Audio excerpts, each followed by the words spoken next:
Bonjour et bienvenue dans 10 minutes pour l'emploi et la création d'entreprises au Burkina Faso. Nous faisons le pari qu'en moins de 10 minutes top chrono, nous sommes capables de parler de sujets complexes de manière simple. Vous voulez tenter l'expérience avec nous? Laissons Aboubacar Sawadogo, chef de projet emploi, relever ce défi. Aujourd'hui, Aboubacar nous dira comment accompagner un jeune vers l'emploi.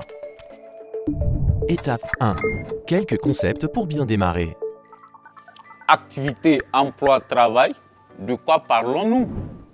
On définit l'activité comme étant l'action, le mouvement d'un individu ou d'une entreprise. Le travail, quant à lui, est usuellement reconnu comme une activité rémunérée ou non, qui permet la production de biens et de services. Alors, que signifie l'emploi? Un emploi est assimilable à un contrat passé en deux parties, l'employeur et le salarié, pour la réalisation d'un travail contre une rémunération par l'exercice d'une profession, ou bien pour le travailleur indépendant, la réalisation de multiples contrats implicites ou explicites dans le cadre de l'exercice d'une profession. Une personne bénévole ne sera pas considérée en emploi au sens strict du terme, mais plutôt en activité. Si votre projet ou programme vise à créer des emplois, il nous faut mieux comprendre ce que nous pourrons qualifier d'emploi.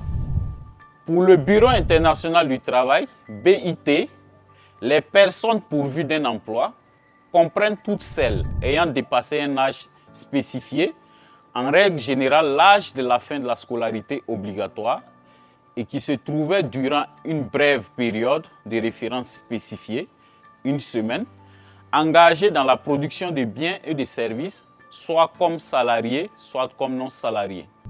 Au Burkina Faso, est considéré en situation d'emploi ou actif occupé une personne en âge de travailler qui, au cours d'une semaine de référence ou des 7 derniers jours, s'est engagé ne serait-ce qu'une heure dans une activité visant à produire des biens ou des services en échange d'une rémunération ou d'un profit.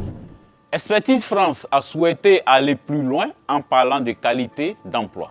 Ainsi, nous prenons en compte 3 paramètres. Le revenu, plus ou moins important allant du seuil de pauvreté en passant par le salaire minimum et au-delà. La durée de l'activité rémunérée allant de quelques heures à plusieurs mois ou années. Et enfin, le niveau de contractualisation. Vous voulez aller plus loin? Vous trouverez une note sur notre site. Étape 2. Mais qu'est-ce que l'insertion dans l'emploi? L'insertion est un processus qui conduit une personne à trouver une place reconnue dans la société.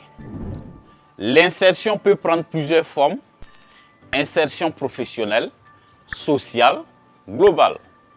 L'insertion professionnelle, quant à elle, est la mise ou la remise en contact avec le milieu du travail ou la réadaptation au marché du travail. Mais de nombreux freins existent. Le manque de formation ou l'inadéquation de cette formation aux caractéristiques de l'emploi existant. L'impossibilité d'acquérir de nouvelles qualifications utiles sur le marché du travail en évolution constante. Le manque d'expérience professionnelle. Le manque de confiance en soi. Le manque de réseau et de relais. Les difficultés d'expression et de communication. Votre dispositif d'accompagnement doit permettre de lever ces freins. Comment? En aidant la personne que vous accompagnez à développer une activité, créer une entreprise, participer à une coopérative, un groupement. Trouver un stage ou un emploi dans le secteur informel ou formel. En clair, si vous accompagnez, vous êtes avec la personne et vous la soutenez dans cette démarche. Vous ne faites pas à la place de la personne, mais vous ne la lâchez pas tant qu'elle n'a pas trouvé une solution.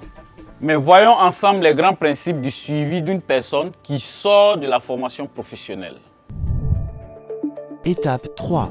Je suis, j'accompagne. Premier principe, garder le contact avec la personne.